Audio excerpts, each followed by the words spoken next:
이분이 이 책에서 하고 있는 작업들이 대부분은 이제 인류 문명사에 있었던 여러 가지 문화적인 요소들이 있죠. 종교, 철학, 의례, 전쟁이라든가 법률적인 소송 사건이라든가 이런 것들 속에서 논리적인 요소가 존재하고 그것이 어떤 사회적인 역할을 하는지를 분석을 하는 작업입니다. 존나 지루합니다. 이 책을 왜 갖고 왔어? 힘들어. 야, 뽀대 나자, 뽀대. 뽀대 하나로. 진짜 그럼 인류 역사에 문명에 영향 끼친 모든 것들을 다 놀이 요소를 뽑아서 넣어버리면 그러니까 무조건 맞을 수밖에 없잖아요. 예를 들면 철학자들이 새로운 철학을 내는 것도 누가 시켜서 한 거 아니잖아요. 그래서 예를 들면은 이제 그 축제, 브라질의 카니발 축제 같은 건 생각을 해봅시다. 카니발. 거기 축제 참여한 사람들은 당연히 자발적으로 참여하는 사람들이고, 그렇죠. 그 축제가 시작되는 순간 일상은 확 정지하죠. 그렇죠.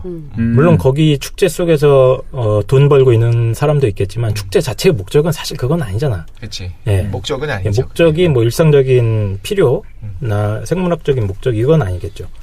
그리고 놀이를 위한 고유의 시공간이 생겨나면서 그 안에 또 나름대로 규칙이 있습니다. 축제를 할 때는. 네. 그리고 특히 브라질 카니발 축제 같은 경우에는 그 댄서 뭡니까 그 삼바? 그 삼바. 경연이 벌어지잖아요. 몰라. 그래서 굉장히 그 부족 지역 마을별로 유명한 삼바 댄스 클럽 같은 게 있는 것 같아요. 동아리라고 해야 될까요? 그 동아리들끼리 경쟁을 하는 거야. 그래. 누가 더 화려하고 멋진 댄스나 무대 장식이나 이런 거를 가지고 공연을 잘 하느냐 이거 가지고 경연이 벌어져요. 그렇구만. 그래서 경쟁의 요소도 있고 그 어떤 댄스나 이런 것들이 그냥 야하게 보이려고 하는 게 아니라 풍요와 이런 것들을 기원하는 그런 의미들이 다 담겨 있는 거. 어떤 재현적인 요소도 다 있는 거죠. 예. 그래서 그런 지금 대표적으로 이제 축제를 하나 말씀드린 건데 인류 문화 속에 있는 이제 여러 가지 것들 중에서 이런 놀이적인 요소들이 있다는 걸 갖다가 이 사람이 계속 반복해서 얘기를 하고 있습니다. 무려 300페이지에 걸쳐서 얘기는 이겁니다. 결론은 이거예요. 그러니까 여러 가지 사례들을 계속해서 얘기하는 거예요. 엄청나게 많아요. 근데 그 모든 사례의 공통점은 어떤 사례가 됐든 거기 논리적인 요소가 있음을 밝혀냅니다. 그렇죠. 예. 그래서 이 사람의 핵심적인 주장은 이거예요. 그러니까 어떤 문화 속에 우리는 생각할 때 문화의 하위 개념의 중에 놀이가 하나 있는 거 하찮은 걸로 이렇게 생각을 하잖아요. 예. 근데 이 사람 주장은 그게 아니라 문화 현상 자체가 그냥 놀이다. 문화는 아예 애초부터 그냥 놀이로 시작한 거다라고까지 아주 지금 독실이가 막 입맛을 다시고 있는데 물어뜯기 위해서 이 사람 주장은 그겁니다. 아니 물어뜯는 게 아니라 그렇게 얘기하면 뭐든지 다 가능한 것 같아. 그 호모 먹음 해갖고 나는 먹는 거가 인간의 본질이다 얘기할 수 있어요. 그러니까. 독서 활동도 마음의 양식이고 집단이 이렇게 토론하다 정책 결정하는 과정도 집단 지성의 양식이다. 이렇게 해버리면 그러니까 그런 식으로 이야기를 할 수 있잖아요. 주장할 수 있잖아요. 그게 그 반증 불가능성을 얘기하는 게 아닌가. 뭐든지 우리가 소련 발레에 해당하는 것들을 내려고 하면은 커봐라 이 안에 이런 요소 있지 않냐. 얘도 놀이다. 이것도 놀이다. 너도 놀이다. 이렇게 해버리면 무의식으로 다 설명할 수 있지. 인간 문화의 본질은 무의식에서 시작했다. 맞네. 놀이도 무의식적인 활동이거든 사실은. 물어뜯자. 이 호모 루덴스라는 책이 처음 나왔을 때도 같은 하고 있어 지금. 아니요. 이 같은 비판이 제기가 됐어요. 놀이의 개념을 이렇게 넓고 모호하게 잡아놓고 이걸 가지고 분석을 하려고 하면은 다 놀이가 되지라는 비판이 당연히 제기가 됐습니다. 그때 당시에도. 예. 그런데 이제 이 사람 주장을 일단 풀 세트로 한번 들어보는 것도 의미가 있을 것 같아요. 왜냐면 들어본 다음에 물어뜯는 거예요. 예. 야, 호모 먹음. 한다고 해서 우리가 인간을 바라보는 시각이 뭐 달라질 게 없잖아. 그런가? 아니, 먹는다는 게 뭐가 의미가 있을까요? 큰 세계가 되는 거죠. 뚱뚱한 사람들이 놀이에 주목을 하게 되면 우리가 좀 세상을 보다 보는 시각이나 이런 게 좀 달라질 구석들이 있는 것 같아서 저는 이제 소개를 하는 건데. 맞네. 예. 목적에 이끄는 독서네요. 예. 일단 한번 들어봅시다. 예. 놀이가 아닌데. 그래서 이제 이 놀이가 아까 말씀했듯이 고등한 형태의 놀이. 즉 이제 사회적으로 확대된 놀이가 되면은 경쟁이나 재현의 요소가 들어가게 됩니다. 그래서 이게 가장 대표적인 사회적 놀이의 형태가 게임이에요. 게임. 경기하는 거지. 여러 명이서 뭐 노래 부르기 시합을 한다거나 뭐 춤추기 경쟁을 할 수도 있고 뭐 스포츠 시합도 할 수가 있는 건데 이런 다양한 형태의 게임 경쟁들이 아주 고대 사회의 어떤 그 사례들을 보면은 무수하게 많이 나타나고 있다는 거예요. 대표적인 게 이제 포틀레치라고 들어보셨나요? 포틀레치 깡 선생이 한번 설명해 준 적이 있었어. 이스터 섬 얘기인가? 거기서 한번 나왔던 건데. 맞아요. 이스터 섬 때도 비슷한 거 얘기가 나왔던 것 같아요. 예. 선물 주는 거 있잖아요. 네. 선물 많이 선물을 존나 많이 주는 거야. 이게 뭐냐면은 그 지역마다 잘 나가는 가문들이 있잖아. 삼성가, SK가, 현대가가 다 있단 말이야. 고대 사회도 다 있었겠죠. 자기들끼리 선물을 주고받습니다. 어떤 결혼식이 있다. 야, 오늘 SK 최태원 어지 결혼한대. 그러면 삼성 쪽에서 어마어마한 양의 선물을 보내요. 삼성전자 줄게. 삼성전자 가져가. 갤럭시 노트 한 300개. 그리고 무슨 어마어마하다면서 조금 스케일 작다. 노트북 200대 막 이렇게 준단 말이야. 그걸 소화할 수도 없어요. 그때 당시에는 이제 돼지고기 이런 걸로 줘요. 근데 돼지고기를 막 말도 안 되는 양을 주는 거야. 먹을 수가 없어요. 이 사람 먹다가 배 터져 죽는 양만큼. 20만 마리. 그치, 완전 과잉이에요. 그러면 이제 그 포틀레치를 받은 사람들은 규칙이 있어요. 그것보다 더 많은 걸 줘야 돼. 담례로. 조공무역 같다. 좀 비슷해요. 그래서 100마리 돼지가 왔으면 최소 101마리는 보내야 돼. 101마리는 좀 쪽팔리니까 150. 야, 150 보내. 이제 SK 쪽에서 또 보내는 거예요. 삼성한테. 150마리를 또 보냅니다. 만약에 이거를 더 많이 안 보내게 되면 진 거야. 그래갖고 이게 그냥 치킨 게임이네. 치킨 게임 정도가 아니라 그 가문의 명예를 잃는 거는 물론이고 어떤 그 공동체에서의 권리도 뺏길 수 있다 그래요. 이게 누군가는 지잖아요. 그렇지. 아니면 이기는 게임. 그래서 그러네. 치면 이기는 게임. 완전 엄청난 양의 선물들을 왔다 갔다 하면서 흥청망청 파티를 개최를 합니다. 선물 받았으니까 또 파티 한번 해줘야지. 예. 근데 이 관습이 아주 특수한 관습이 아니고 그 민속지를 연구한 학자들, 그러니까 그 참여 관찰하는 사람들 있잖아요. 원시 부족들 이렇게 연구했던 학자들의 보고에 따르면 전 세계적으로 광범위하게 나타나는 현상이라는 거예요. 포틀레치가? 근데 이 포틀레치 관습도 가만히 보면 게임이야, 일종의. 규칙이 있잖아요. 거기에 그거 한다고 어떤 소득이 있는 것도 아니야. 생산적인 일은 아니에요. 이거 완전히 소모적인 거잖아요. 그렇네. 합리적인 관점에서는 서로 안 하고 받는다든가. 그치. 차라리 그게 낫지. 그치. 근데 어떤 일상적인 목적에서도 완전히 벗어나 있는 거고, 그 세계만의 규칙이 있는 건데 거기에 구성원들이 자발적으로 참여해서 지들끼리 존나 몰입해서 막 경쟁하고 난리가 나. 완벽한 놀이 형태야 이거는. 그렇네. 그죠? 네. 그래서 수익을 위한 건 아니에요. 이 놀이를 하면서 온갖 춤과 노래가 탄생을 하게 되고요. 일종의 종교적인 의례 절차나 이런 것도 복잡화되고요. 심지어 사회 경제적인 계급까지 분화가 되기 시작합니다. 거기에 참여하는 과정이라던가 이제 가문 잘 나가는 가문 못 나가는 가문 이 순위가 이제 매겨질 거 아니야. 100마리 보낼 수 있는 가문이 있고 1000마리 보낼 수 있는 가문이 있고 이렇게 나눠질 거 아닙니까? 사회 시스템 자체가 그렇죠. 그거 놀이로부터 시작되는 거예요. 그렇죠. 계급이 먼저 있었던 것이 아니라 놀이가 먼저 있었다. 놀이를 놀다 보니까 어떤 애들은 1000마리를 보낼 수 있는 그룹이 있어. 가문이 있는 거고 어떤 놈 한 마리 더 버거는 그런 가문들도 있는 거지. 걔네들은 명예가 없는 거지. 그 공동체 내에서 그냥 노예가 생활이나 하는 거죠. 비판하고 싶은데 나도 그럴싸한 것 같아. 나는 그냥 호모 허세라고 하겠습니다.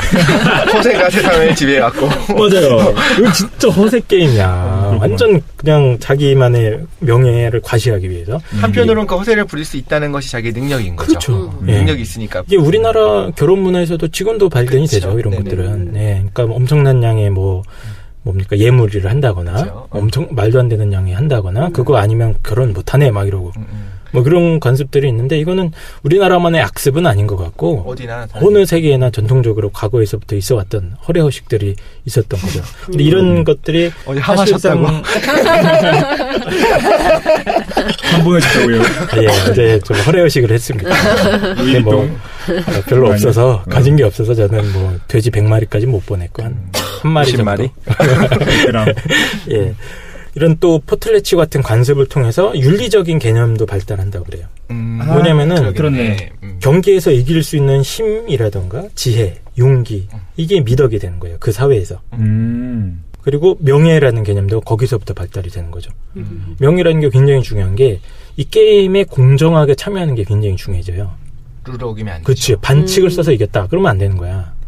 도대체 어떤 반칙이 가능합니까? 남의 걸 뺏어줬다? 속인다거나 돼지를 100마리 보낸다고 뻥을 쳤는데 알고 세보니까 50마리밖에 안 돼. 아니면 병든 것만 위주로 섞었다든가 이런 거. 재밌는 관습도 있어요. 카누를 파괴하는 관습도 있었대요. 그래서 삼성가가 100개의 카누를 자기 걸 때려 부셨어. 그럼 상대편도 150개를 때려 부셔야 되는 거야.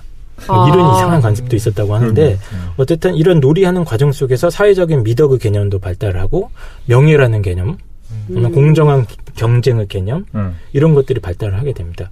즉 페어플레이가 굉장히 중요해져요. 페어플레이는 뭐냐면 상대방을 존중을 해주는 거야. 동등한 어떤 게임의 참여자로서 존중을 하고 반칙을 서로 하지 않는다. 제대로 한번 계급장 떼고 한번 해보자 이거죠. 예. 그런 어떤 사회적 명예의 개념도 발달을 하게 됩니다. 일단 첫 번째 사례로서 포틀레치가 일단은 그럴싸한 것 같아. 그죠?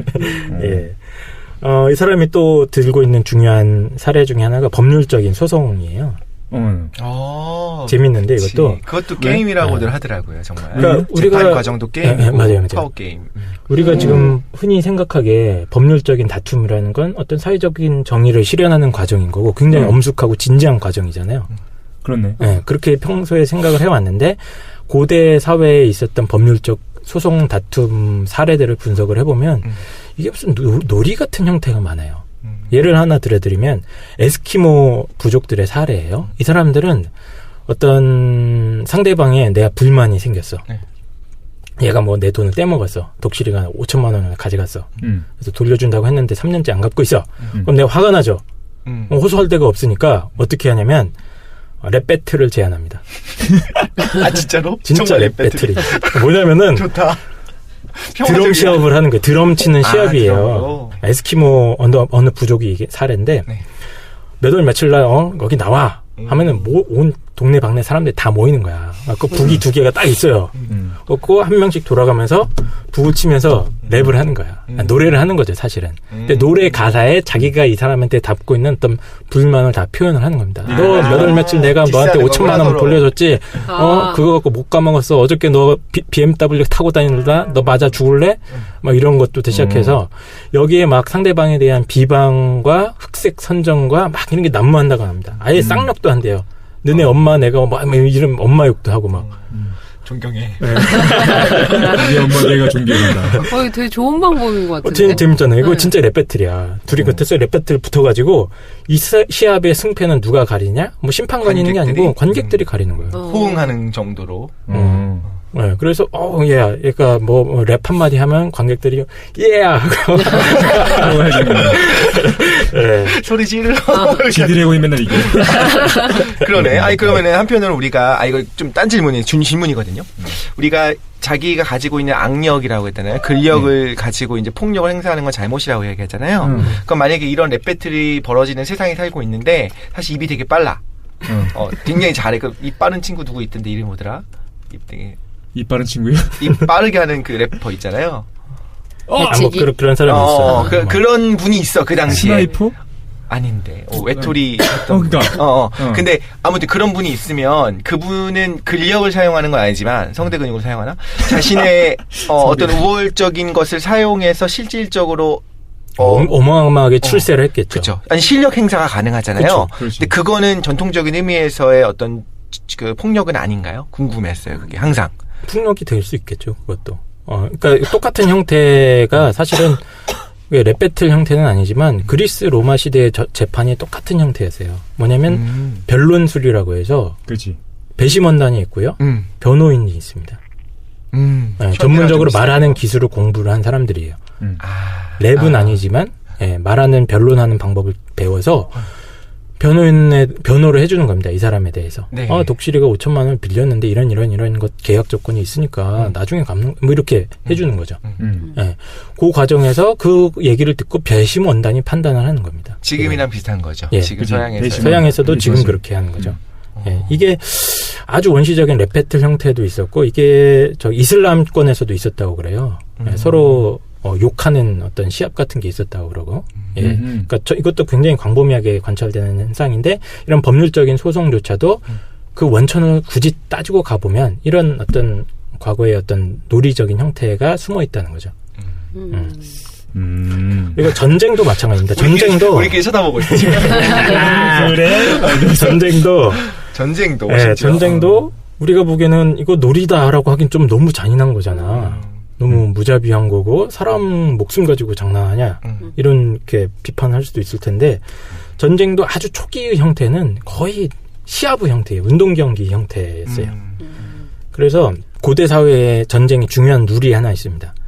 일단 전쟁하는 상대방을 동등한 나와 같은 권리를 가진 상대방으로 인정하느냐 안 하느냐에 따라서 완전히 다른 방식으로 해요.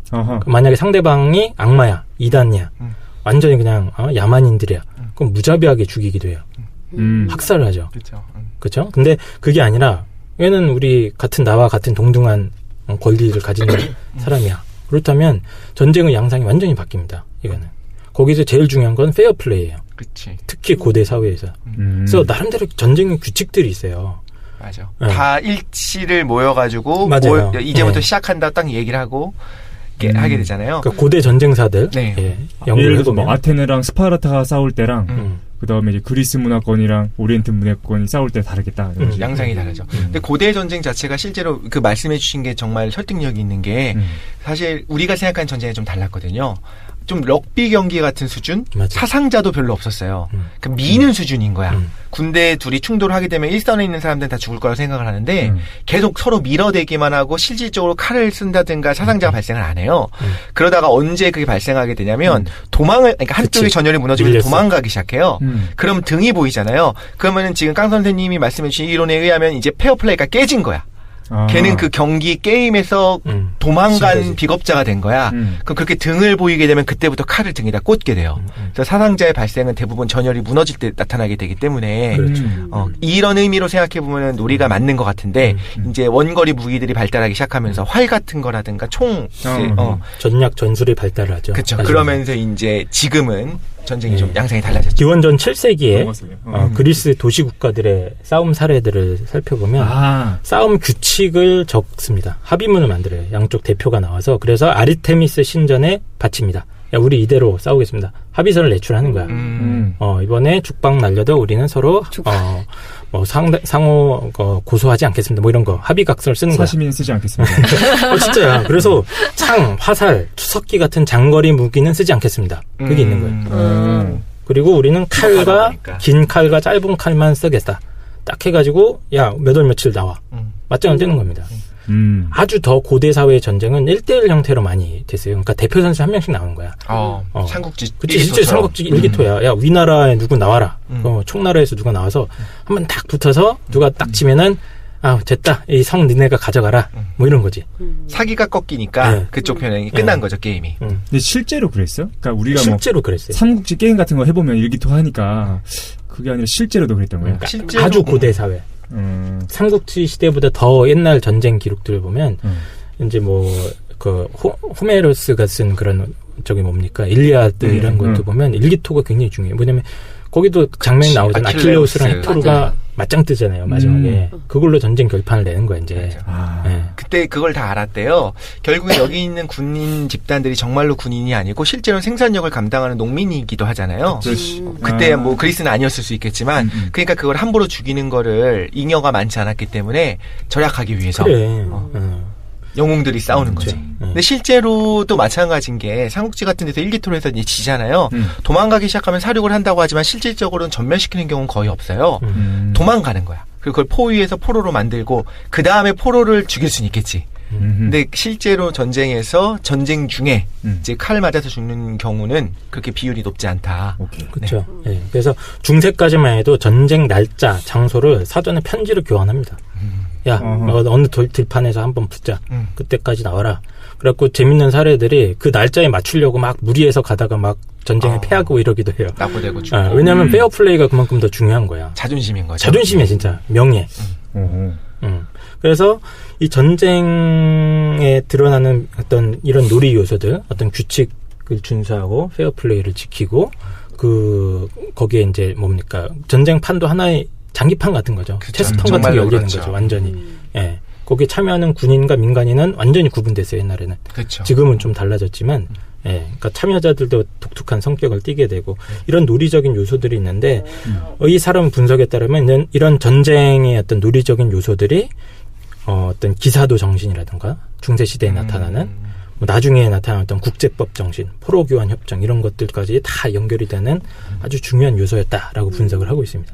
일단 그러면 호모 루덴스 이 책에서 사례가 많이 나오는데 예. 그 중에서 3가지 정도 말씀해 주신 예. 거죠. 또 축제, 그다음에 법, 예. 전쟁 3가지 예. 말씀해 주신 거죠. 또 많은데 이거 다 얘기하면 한도 끝도 없고 뭐 심지어 이 사람은 어떤 철학적 탐구 전통도 놀이하는 관습이랑 연결이 된다고 그래요. 그 안에 아까 그랬잖아. 나올 거라고. 근데 이거는 진짜 고대 문헌들을 보면은 문답식으로 문헌들이 쓰여져 있잖아요. 그렇지. 맞아요. 대화책. 예. 모든 문헌들이 고대한 문헌들이 다 그래요. 인도 쪽도 그렇고 그리스도 마찬가지고 대화체예요. 불경도 마찬가지잖아요. 근데 그런 전통 자체가 어디서 나왔냐면 어떤 과거에 아주 오랜 과거의 종교 전통들 텍스트 문헌들을 보면은 수수께끼처럼 문답하는 전통이 있었답니다. 그러니까 아주 신에 대한 신비스러운 지식을 그냥 주면 좀 쪽팔리잖아. 그러니까 이거를 수수께끼 문답 형태로 만들어서 이렇게 전승을 해왔다는 거예요. 약간 동양에서 느낌이랑 비슷한 것 같아요. 그러니까 그 수수께끼 놀이하는 형식의 그 전통이 발전이 되면서 연결이 된다는 거지. 이 사람의 주장이에요. 이거 약간 저도 봤을 때는 어폐가 있는데. 그러면 대화도 놀이다라는 거예요. 그렇죠. 시, 음악 다 마찬가지입니다. 원래 그 초창기 시작 단계에서는 반드시 어떤 경기 시합적인 요소가 있어요. 게임적인 요소가 있습니다. 규칙도 있고. 네, 규칙이 있고 거기에 흥분해서 참여자들이 막 몰입해서 참여를 해서 승패를 가르고 경쟁도 있고. 네, 경쟁도 생기고 예, 그런 논리적인 역할들이 이런 이제 신화라던가 음악, 뭐 조각, 뭐 시 다 한 챕터씩 다루거든요. 이건 다 읽으면 굉장히 힘드실 거예요. 그래서 근데 결론은 뭐냐? 문화라는 것 자체가 하나의 근본적으로는 어떤 놀이의 형태를 포함하고 있는 거 아니냐라는 게 이 사람의 주장인 것 같아요. 뭐 지금 현대의 학술 컨퍼런스도 말하자면 그런 거죠. 그렇죠. 누가 시켜서 하는 게 아니라 명예를 위해서 하는 거고 내가 빠르게 성과를 내가 그걸 발표하고 사람들에게 박수 받고 훌륭한 과학자로 뭐 추대되고 이런 것들도 어떻게 보면 하나의 놀이 그렇죠. 같이 놀이 요소죠. 그게 있다고 사실은. 하면서 동화되고 있어.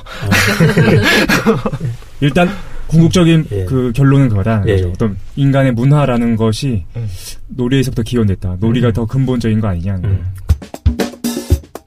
그런데 이제 여기서 한 발짝 더 나아가서 종교 의례라든가 예술, 철학 이런 다양한 문화 요소들이 근본은 놀이에서부터 처음에는 시작이 됐고 놀이 요소 자체를 포함하고 있지만 시간이 흐르면서 조금 이제 변질이 됩니다. 졸라 진지해졌다. 진지한 영역으로 진지함의 영역으로 올라가게 됩니다. 예를 들어서 종교가 처음에는 그냥 이렇게 놀이처럼 하는 건데 요즘은 야 종교 보고 놀이라고 하면 벌써 독실이가 기분 나빠하잖아. 왜냐면 기원이 저는 다르다고 생각하니까. 그렇지. 왜냐면 자기들은 진짜 진지하게 하는 건데. 교수님 보고 컨퍼런스 놀이 아니냐 그러면. 그럼 장난 화내겠죠. 교수님 연구하시는 건 경영의 놀이잖아요. 상대성 이론이라는 놀이. 시도 마찬가지죠. 시나 예술 하는 사람들 야 그만 놀아 그러면 짜증내겠지. 야 이거 얼마나 고상한 일인데 나는 뭘 탐구하는 거야 예술을 통해서 뭐 이런 사람들도 있잖아요. 그러니까 그 이런 문화들이 놀이에서 시작되고 놀이적인 특징들을 보이고 있지만 시간이 흐르면서 자꾸 진지하다고 자기들은 주장을 하려고 한다는 거죠. 네. 하지만 그거를 가만히 관찰해 보면 결국에는 하나의 어떤 고상한 놀이의 양식이긴 하다는 얘기를 하고 있는데, 자, 이게 이제 현대사회로까지도 가면은 이제 더 재밌는 얘기들이 좀 나옵니다. 현대사회로 오면 올수록 다양한 이제 문화적인 요소들이 제도화되고 산업화되면서 놀이적인 순수한 어떤 요소들이 이제 사라지기 시작해요. 대표적인 게 아까 말씀드렸던 스포츠입니다. 예, 스포츠는 뭐 프로와 아마추어 구분이 원래 없었는데, 이게 이제 거대한 산업화가 되기 시작하고 엄청난 돈벌이가 되기 시작하니까 그걸 전문적으로 일로 하는 사람들이 생기기 시작하고. 그렇죠. 예. 프로게이머. 예, 프로게이머가 생기기 시작하는 거죠. 그러면 가수가 생기고. 이거는 이제 노는 사람들이 아니에요, 이 사람들은. 취미로 노는 게 아니에요. 그렇죠. 예. 강요가 있고. 예, 강요가 있고 계약이 있고 생기가 걸려 있고 목적이 있고. 예, 목적이 생기는 거죠. 그러니까 고대 문화에서 어떤 운동 경기라는 건 그냥 다 같이 참여하는 그냥 축제예요. 예, 같이 노는 운동회 같은 거예요. 우리 어렸을 때 하는 운동회 같은 거였는데 이게 현대 사회로 바뀌어 오면서 그런 요소들이 다 사라지고 이런 세속적인 것만 남았다. 당시 사람들이 이런 무지하게 싫어했을 말일 수도 있겠네요. 당시는 싫어했을 거예요. 야, 너네 다 놀이잖아. 너네 다 아마추어잖아. 그러면은. 근데 맞는 말인 게 당시 프로들이 막 2000년 이전까지 대학 축제라는 건 진짜 놀이였잖아. 전체가 같이 노는 거였는데 2000년부터 뭐가 있냐면은 연예인들이 오기 시작한 거야. 그러면서 산업자본이 빠르게 장악했잖아요. 지금은 축제하면 연예인이 오는 거고. 네. 누가 오는지 관람하는 거 짜죠. 축제가 아니라 공연이 되고 네. 그 축제 참가자들은 다 박탈됐으니까. 그렇지. 그런데 그런 식으로 생각해 보면은 최초의 문화의 기원도 그랬을 것 같아요. 네, 좋은 사례네요, 이것도. 예. 그래서 이제 결론을 좀 내려보겠습니다. 그 호모 루덴스의 저자 하이징하가 정의하는 놀이라는 거는 한마디로 정의하면 이런 것 같아요. 그러니까 어떤 물질적이고 생물학적인 욕구나 필요와 상관없이 어떤 고상한 목표를 향해서 스스로 몰입하는 활동인 거예요. 이게 사회적으로 확대가 되면 이때 경쟁의 요소가 도입이 되는데 또 중요한 거는 공정한 경쟁이어야 돼요. 이거는 상대방을 존중할 줄 알아야 되고. 예. 그러니까 이게 이 사람이 정의하는 어떤 놀이의 큰 개념입니다. 이 사람이 이제 마지막 맺는 말 부분에서 하는 말이에요. 진정한 문명이라는 건 원래 순수한 놀이 요소들, 제가 아까 정리했던 것들, 어떤 고상한 목표를 세우고 거기에 향해서 몰입하고 어떤 공정한 경쟁, 명예를 지키고 이런 것들을 바탕으로 진정한 문명은 이루어졌는데 이게 이러한 놀이 요소들이 사회가 고도로 전문화되고 제도화되고 또 자본주의화되면서 파괴되고 있다라고 진단을 하고 있습니다. 그래서 많은 사람들이 놀이라는 걸 진지하지 못하다고 외면하고 좀 고상한 영역이랑 분리시켜서 막 이렇게 과찮은 걸로 평가하는 경향이 있는데 어떻게 보면 놀이야말로 가장 심오하게 인간이 할 수 있는 가장 심오하고 진지한 영역일 수 있다라는 게 이 사람의 결론이에요. 그래서 이 아주 이 구절은 좀 읽어드리고 싶어서 가져왔는데 이거는 이제 플라톤의 법률편에 나오는 구절을 하이징하가 인용을 한 겁니다. 한번 읽어드릴게요. 인간의 일은 아주 진지하게 대할 가치가 있는 것은 아니지만 그래도 진지하게 대해야 한다. 오로지 신만이 최고의 진지함을 행사할 수 있다. 인간은 신의 놀이를 놀아주는 자이고 그것이 그의 가장 좋은 역할이다. 따라서 모든 남녀는 이에 따라 생활하면서 가장 고상한 게임을 놀이해야 하고 평소와는 다른 마음가짐을 가져야 된다. 뭐 이런 구절이 있어요. 그러니까 비유적으로 이런 얘기를 하잖아요. 인생은 그냥 연극이다. 이런 얘기를 많이 하는 것 같아요. 그러니까 뭐 회사 생활하고 취직하고 이런 모든 것들이 되게 진지하고 막 내 목숨줄이 달린 것 같고 그런데 나중에 지나서 생각해보면 그냥 내가 한편에 연기를 한 거구나 이런 성찰들 많이 하잖아요. 그렇지. 네, 그러니까 인간의 한 일생뿐만 아니라 우리 사회 문명사 자체가 본질적으로 들어보면은 그렇게 진지한 게 아닐 수 있다는 거죠. 사실은 그 본질은 놀이적인 요소들이 있는 거고 그 놀이적인 요소들이 어쩌면은 굉장히 생산적인 결과물을 만들어내 왔었는데 우리 사회가 지금 그런 것들을 자꾸 더 하찮시 여기고 자본주의에 의해서 사라지게 되고 그런 순수한 놀이가 사라지고 있다는 어떤 비판도 포함하고 있는 그런 책입니다. 그렇구만. 이 호모 루덴스에 대한 소개였습니다. 물어뜯으면 안 될 것 같아요. 그 김도희님이 하셨었던 그 깨달음이랑 살짝 연결되는 것도 있는 거죠. 마지막에 가서는. 어떤 면에서? 지금 본 것처럼 이렇게 어차피 놀이에 불과한데 아둥바둥 나한테 주어진 지금 축구 경기 졌다고 해서 막 세상을 잃어버린 것처럼 하지 말고 타자화돼서 이제 관찰을 하면 된다라고 하셨었잖아요. 깨달음 자체가 그런 것처럼 놀이다. 이기기도 하고 느끼기도 하는 거고 매번 지는 팀이 있을 수 있겠지만 그럴 수도 있지. 뭐 이렇게 생각하면 뭔가 이렇게 받아들이기 쉽지 않아요. 일제한테 침략 당했지만 뭐 놀이 그럴 수도 있는 나도 죽고 너 죽었네? 죽었지만 뭐 전쟁 놀이에서 죽을 수도 있지. 일단 이 토론을 간단하게 이제 토론 주제를 꺼내보면 이 사람의 주장을 조금 이제 제가 완벽하게 이해는 못한 것 같아요. 저도 근데 이 사람은 지금 놀이라는 요소가 우리 인간 개인뿐만 아니라 어떤 사회적인 발전, 진보를 이끌어내는 엄청난 중요한 핵심 요소라고까지 칭송을 하고 있잖아요. 예. 그러니까 이런 시각에 대해서 혹시 이제 여러분들 들은 소감, 뭐 비판도 좋고 동의하는 입장도 좋은 것 같고 뜯어봅시다. 예, 한번 뜯어보면 좋을 것 같아요. 예. 즐깁시다. 물고 뜯고 과연 놀이가 이만한 위상을 갖고 있는 거냐? 아까 독실이 얘기했던 거가 사실 핵심적인 비판 아닌가? 아까 독실이가 말했던 것처럼 이거 너무 광범위한 어휘야. 놀이라는 어휘가. 뭐로도 대체될 수 있다라는 문제가 있다는 거죠. 무의식이 됐건 아까 먹기, 먹음, 허세, 그죠? 그래서 이게 그런 거죠. 모든 걸 설명하는 거는 사실은 아무것도 설명하지 않은 거랑 비슷한 거 같아요. 여기서는 놀이를 인간의 어떤 느끼는 기쁨, 쾌락, 약간 이렇게 생각을 한다면 재미를 느낄 수 있는 쾌락을 느낄 수 있는 것들을 놀이라고 정의를 해버린다면 당연한 거지만 사람이 살아가면서 하는 모든 행동들이 그걸 위해서라고 볼 수 있잖아요. 한편으로는 그렇지. 그렇게 따지면 이제 뭐든지 놀이로 귀결된다는 것이 당연성을 가질 수 있을 것 같기는 해요. 그러니까 나쁘게 말하면 다 갖다 붙이는 거야. 다 갖다. 뭐든지. 그렇지. 이것도 놀이고 저것도 놀이고. 그냥 놀이의 개념을 너무 좀 광범위하게 잡아버리는 거지. 박진영이 예전에 그것도 놀이다라고 이야기를 했다가 뭘? 19금 그것도 놀이다라고 했다가 그 베스트 댓글이 그러면은 이거는 프로게이머냐 뭐 이런 거 있었다는 인터넷 유머가 있었는데 AV는 프로게이머냐. 그러니까 뭐든지 다 이렇게 갖다 붙일 수 있는데 그렇다고 해서 이분을 좀 폄하하고 싶은 생각은 안 들긴 하는데 저는 그 부분은 좀 신경이 쓰여요. 종교에 대해서 아까 얘기했던 것처럼 저는 기원 자체가 놀이에서 시작한 것이 아니라 오히려 되게 두려운 마음에서 시작했을 거라 생각했는데 어떤 말을 들었을 때 좀 이해가 가기 시작했냐면 신과 놀아주는 거다라고 했을 때 그러면은 신의 관점에서 사람을 만들고 혹은 사랑하고 이런 행위들이 누가 시켜서라든가 이렇게 좀 당위성을 가지고 하는 게 아니잖아요. 말하자면 신도 일종의 놀이를 폄하시키지 않은 상태에서 인간과 하는 거고 인간이 그렇죠. 신과 그럼 인터랙션을 하는 거다라고 한다면 그런 관점에서 보면 놀이라고 억지로 끼워 맞추는 거에 대해서 좀 동의할 수 있는 것 같아요. 그래요? 나는 그건 동의하는데 그 신과의 놀이 나는 그건 굉장히 동의해. 왜냐면 나는 신이 자기 자신을 생각하니까. 물질적인 자기 말고 아트만적이고 이제 회개해야 된다고 생각합니다. 그래? 근데 아까 전에 얘기를 좀 더 이어보면 나는 어휘가 과거에 어떻게 생각했냐 어휘가 쓰레기통이라고 생각했거든. 그러니까 그 하나의 어휘가 굉장히 중요한 거야. 하나의 어휘가 탄생하면 우리가 잡다하게 몰랐던 것들을 거기에 다 쑤셔 넣을 수가 있어요. 예를 들어 무의식이다라고 하면은 그 어휘에 모든 걸 다 넣을 수가 있는 거야. 네 행동하는 거 뭐 다 넣을 수 있는 거야. 근데 여기서도 놀이라는 그 어휘가 하나의 폴더처럼 그냥 사실은 이름이 놀이인 거지 실제로는 그냥 아무거나인 거야. 그런 건 아닌가라는 좀 생각이 들었긴 했는데 그렇다고 해서 다 동일하다고 볼 수는 없는 것 같아.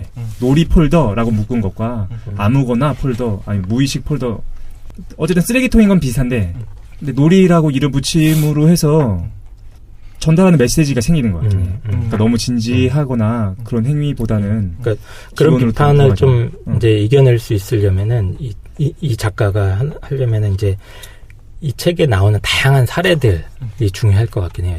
이 작가가 입장에서 보면 그게 핵심이에요. 자기 주장을 이제 성공적으로 디펜스 하려면은 이 책에 나오는 사례들을 읽고 독자들이 납득할 수 있어야 되는데 솔직히 말씀드리면 이제 저도 100% 납득하는 사례가 아닌 경우도 많아요. 그러니까 야, 이건 너무 좀 끼워 맞추기다. 예를 들면 이제 철학도 놀이에서 시작됐다고 하는데 뭐 그런 측면이 없지는 않으나 뭐 이제 좀 그런 좀 미심쩍고 좀 거시기한 부분이 있어요. 그래서 그리스에서 소피스트들이 부분들이 있어요. 서로 막 토론하는 건 일종의 놀이라고도 볼 수 있지 않나요? 그 대목도 정확하게 있어요. 제가 소개를 안 해드렸는데 그때는 사실 이익과 연결되어 있지 않아서 수사학이 발전하고 막 그럴 때는 실제로 그걸로 그러니까 소피스트는 과외 선생님 같은 사람들이고 근데 수익 이제 때문에 한 거지. 그 수익 때문에 한 것도 있지만 그때 당시 사회에서 더 중요하게 여겨졌던 건 명예라는 거죠. 아까 얘기했던 축제도 마찬가지였죠. 잉여를 서로 주고받으면서 하는 것도 수익 때문이라고도 할 수 있는 건데. 그래서 이 사람이 드는 근거의 어떤 합리성보다는 그냥 이 사람 얘기에 맞았으면 좋겠다라는 어떤 감정적인 게 더 앞서는 것 같아.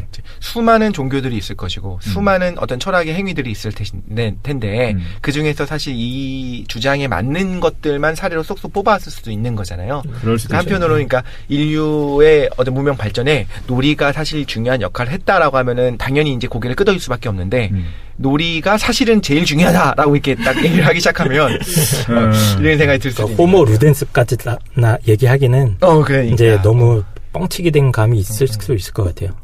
놀이도 굉장히 중요하다 이렇게 얘기해야 되지 않나? 모르겠네. 도인께서는 어떻게 생각하십니까?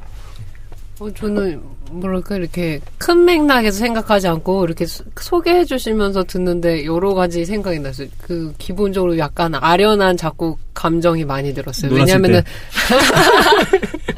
논지 너무 오래된 거야. 그게 아니고 보면서 생각에서 제가 막 이제 어렸을 때나 대학생이나 뭐 20대 때는 진지한 사람이 그렇게 싫었는데, 그리고 어른들이 굉장히 진지하시잖아요. 막 숨 막힐 것 같고 막 같이 있기도 싫고 대화하면은 막 사람을 옥죄듯이 그렇게 진지하고 그랬는데, 지나 보니까 제가 그렇게 살고 있는 것 같아요. 그래서 지금 막 놀이를 듣는데, 놀이라는 걸 해본 적이 되게 오래됐다는 생각이 들었어요. 뭐 하다못해 고수도 명절에서 항상 친척들이 모여가지고 만원빵 윷놀이 이런 것도 했었는데, 윷놀이 하거나 뭐 그냥 돈 안 드는 것들 있잖아요. 어렸을 때 놀았던 거, 뭐 지우개 따먹기, 딱지치기, 뭐 구슬치기, 뭐 커서 했던 거는 하다못해 뭐 일하러 갈 때도 좋아하는 음악을 뭐 듣는다던가, 잠깐 뭐 좋아하는 책을 읽는다던가, 뭐 새벽에 일어나서 그냥 혼자 뭐 명상한다던가, 이렇게 삶의 놀이적인 요소들이 많았는데 지금 생각하면 하나도 없는 것 같아요. 돈보연에 미쳐가지고. 네.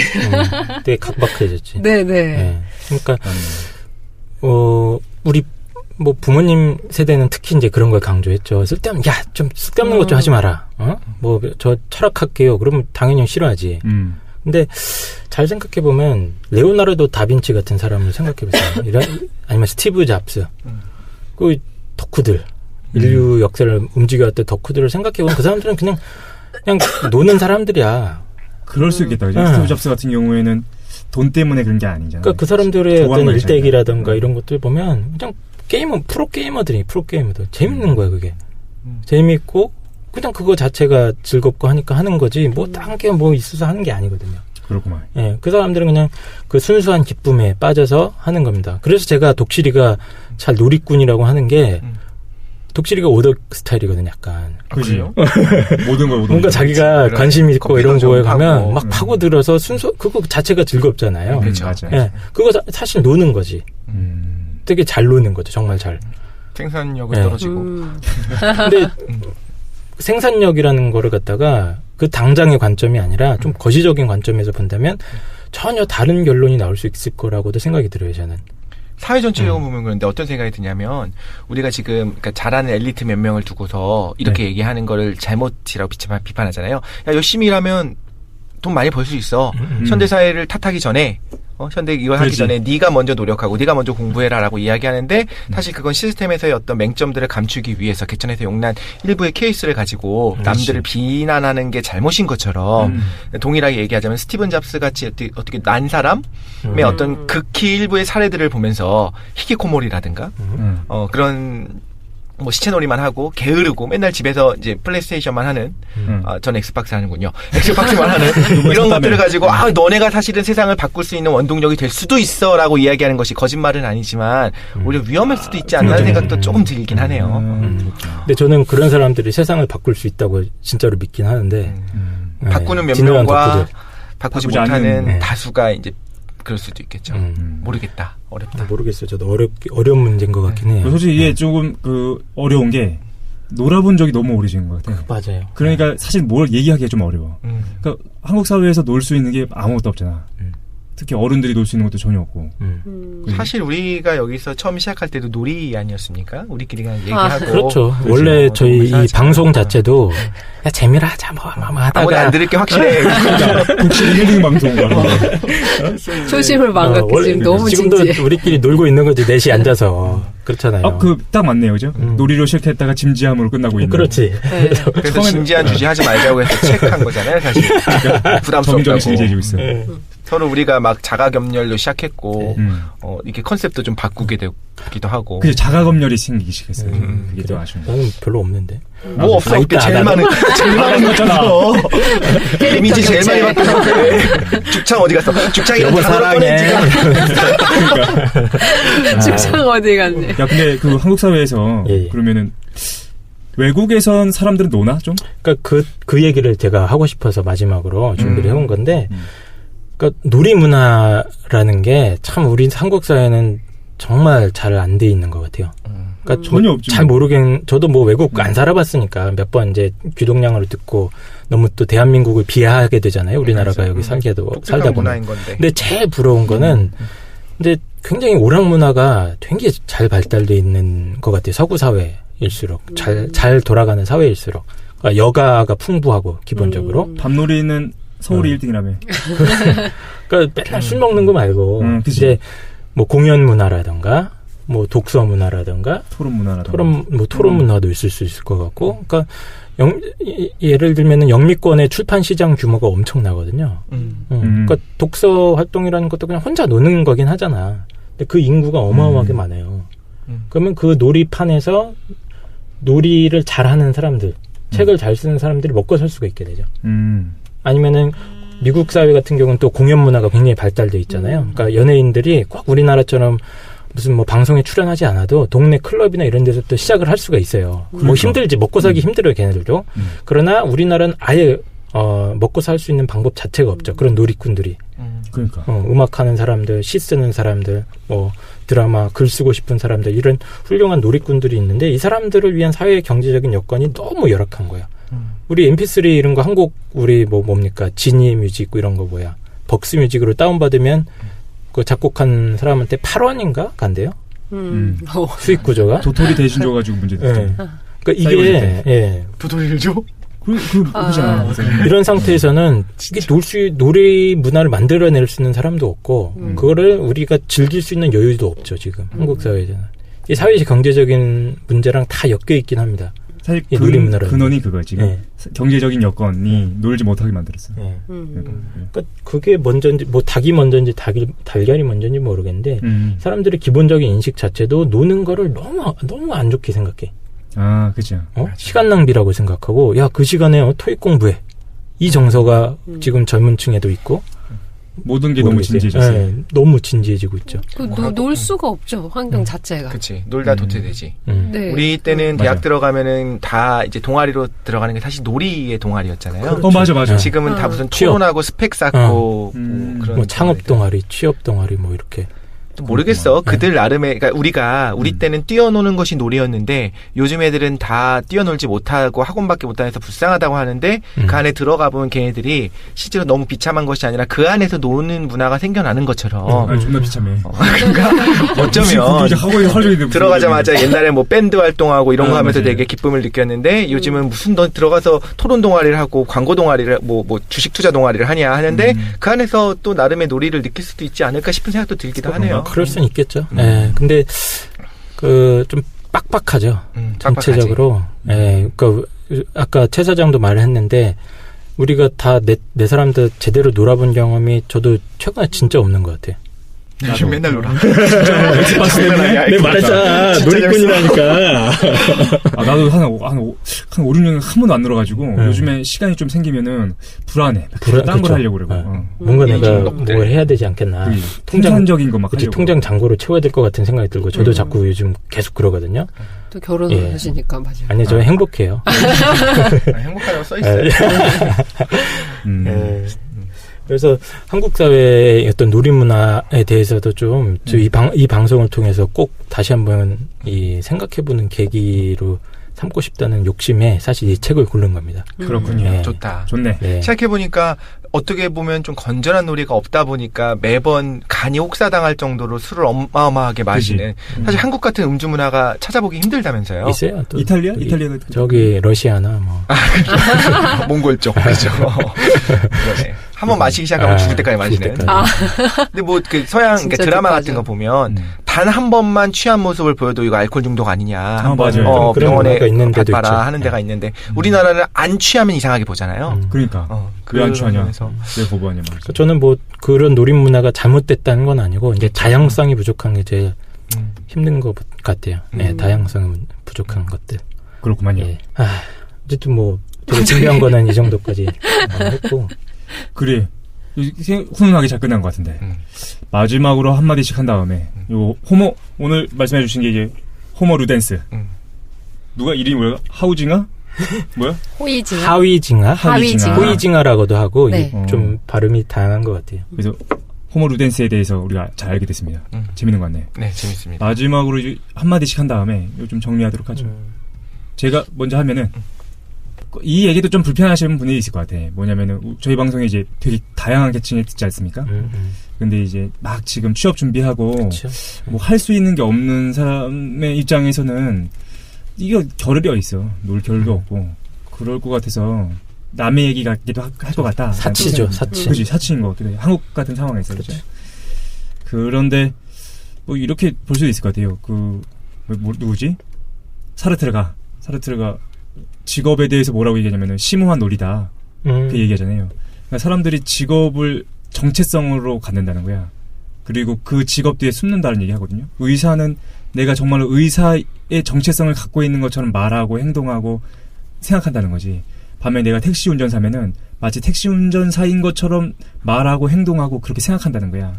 근데 직업은 정체성이 아니라 생각해보면 하나의 그냥 근데 좀 심오한 놀이일 뿐이다. 라고 얘기하는 걸 들은 적이 있었는데, 취업이 지금 힘들고 혹시 조금 어려우신 분이 있더라도 취업을 못했다고 해서 내 정체성이 상실되는 건 아닌 것 같아.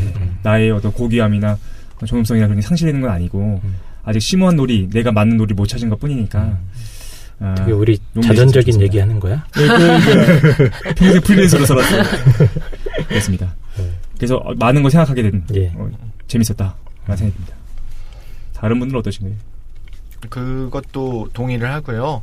그런데 일단 놀이로서 받아들이려면은 생존이 보장돼야 되잖아요. 그러니까 잉여가 있어야 놀이가 가능한데 당장 너무 먹고 살기 빡빡한 내가 어느 정도의 능력을 이미 과잉하고 갖췄음에도 불구하고 취직이 안 되고 너무 먹고 살기 빡빡한 거는 이거를 정부 탓으로 돌린 건 문제가 있지만 정부가 아니라 사회 전체의 문제인 것도 맞는 것 같아요. 사회 전체 문제죠. 내가 잘못한 건 없다라는 생각이 들고, 사실 정말로 누군가가 네가 잘못해서 네가 스펙을 덜 쌓아서 먹고 살기 힘든 것뿐이다. 저기 뭐 서울대 나온 누구 봐라. 이렇게 얘기하는 건 잘못이 아닌가 싶어서 좀 마음을 편하게 갖고 갔으면 좋겠고, 저는 들으면서 계속 오히려 놀이라기보다는 비효율이 생각났어요.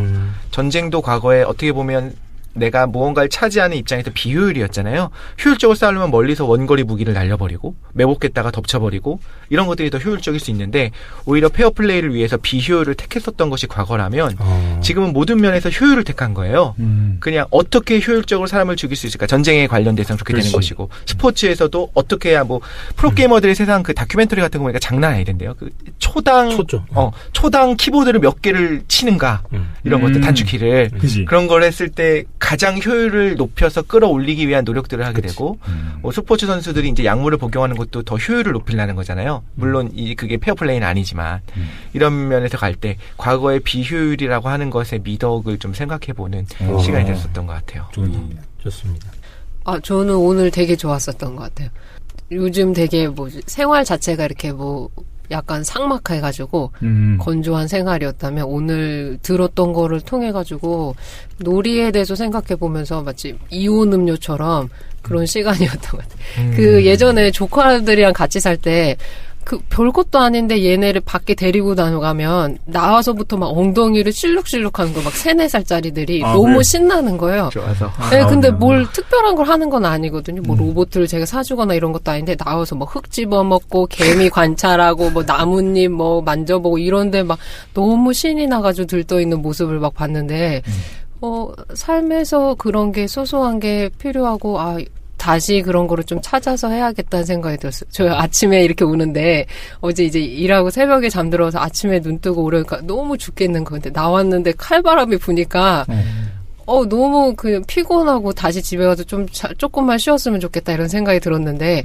예전에는 이 찬바람 맞는 거를 좋아해서 겨울에 항상 새벽에 시간을 내서 나가 있었던 것 같아요. 그래서 동네 벤치 같은 데 이렇게 앉아가지고 숨을 이렇게 들이쉬면 공기가 너무 차니까 숨을 쉬면은 뭐라고 할까, 가슴에 물파스 바른 것처럼 화하잖아요. 그 느낌을 너무 좋아해가지고 혼자 놀이인 것처럼 막 겨울에 하고 이랬었는데, 지금은 찬바람이 불면 짜증이 나는 거예요. 그건 나이 때문에. 어쩔 수 없어요. 그래서 오늘 내가 소소하게 좋아했던 것들을 다시 좀 해보고 이렇게 생활을 꾸리는 게 좋겠다라는 생각이 들어서 되게 좋았어요, 저는 오늘. 다시 하지 마세요. 죽습니다. 감기 걸려가지고 지금 조심하세요. 네. 저도 마지막으로 한마디 덧붙이자면은, 일단 제가 전공이 철학과니까 사실 이런 질문을 많이 받아요. 야, 도대체 인문학이 뭐 하는 거냐, 이런 거. 이제 철학이 뭐냐라는 질문을 많이 던지고. 맞아요. 근데 복잡한 질문이에요. 인문학이 도대체 뭐냐. 요즘도 인기가 많잖아요. 우리 방송도 사실 그걸 모토로 하고 있는 거고. 근데 이거 진짜 설명하기 힘들거든요. 인문학이 뭐야? 했을 때. 근데 저는 이 책을 추천해드리는 것도 한 좋은 방법인 것 같아요. 이걸 봐라, 이게 인문학이다. 즉, 그러니까 정말 다양한 이 책의 저자가 보면 정말 다양한 텍스트들 다 해박한 사람이 다 통달한 사람이 사실은 한 중세까지의 문헌은 거의 다 읽었을 거예요, 이 사람은. 원어로 라틴어 이런 걸 다 알고 있고 그런 고전 문헌들을 연구하는 학자들이에요. 그 사람들이 그런 고전 문헌들을 연구하면서 이끌어내는 어떤 학문적 성과는 뭐냐면 결국에는 우리 지금 인간이 살고 있는 현재의 모습 혹은 어떤 미래의 가능성을 조망을 해보는 거죠. 새로운 관점에서 또 성찰을 해보고 이런 작업이 저는 인문학적인 작업의 핵심이라고 저는 생각을 하고 그 마지막으로 이제 이 책과 관련돼서 연결을 해보면은 우리가 이제 정말 쓸모없다고 생각하는 것들이 있어요. 인생 살면서. 예. 근데 이제 그런 고정관념들, 내가 기존에는 하찮게 생각했던 것들. 여기서 이제 놀이가 되는 거고. 어떤 사람들은 이제 컴퓨터 게임을 하찮게 생각할 수 있는 거고. 부모님.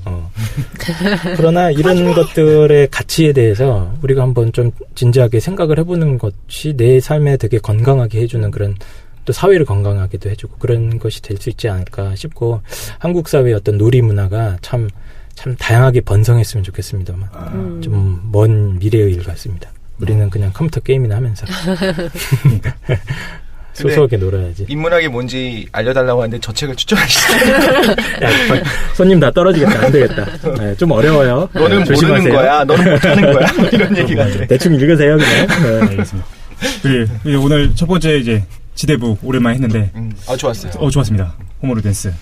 우리 요즘 매번 되게 훈훈하게 끝나는 것 같아요. 그러니까 원래 막 물어뜯고 막 나가서 싸우고 그랬는데 다음 시간에 물어뜯게 될 거예요. 그래서 다음 시간에는 영혼들의 여행 빵 터트리려고 그래서 준비하고 있으니까 너무 무리하지 마.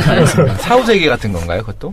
그렇죠. 사후세계의 모습에 대해서 정확하게 기술하고 있는. 우리 사후세계 AS 특집을 한번 해봐. 오케이.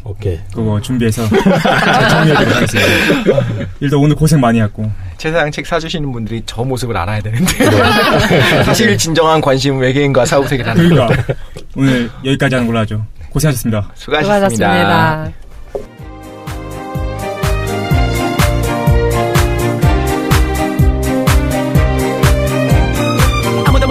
이번에 대면했을 때 또다시 혼자가 되는 게 두려워 외면했었네. 꿈에다 그리던 새내가 시간이 다시금 내게로 되돌아오기를 바라며 간절한 마음으로 밤마다 기도했었네. 시민의 단계에 손을 돌아가 추억에 왔다네. 머나먼 건영을 향해 전없이 빠르게 날아가 내게로 돌아와 달아고는 손을 붙잡아 달라고 부르고 불러도 한없이 노래 찾아봤다가 뭐라 대답이 없는 널. 내 기억 속에서 돌아간 사람의 손자를 만드는 술을 그릇이 몸부림쳐봐라 멜방꿈이다. 그대가 나타나 흐르는 눈물을 닦아주는 걸. 나 어떡하라고 끄떡없다고 거짓말하라고 돈을 못 찾겠다고 나도 아플 땐 아프다고 슬플 땐 슬프다고 얼어붙은 심장이 자꾸만 내게로 고자지네. 정말로 끝이라고 정말로 괜찮다고 꼭 참고 싶었던 눈물이 자꾸만 내게로 쏟아지네.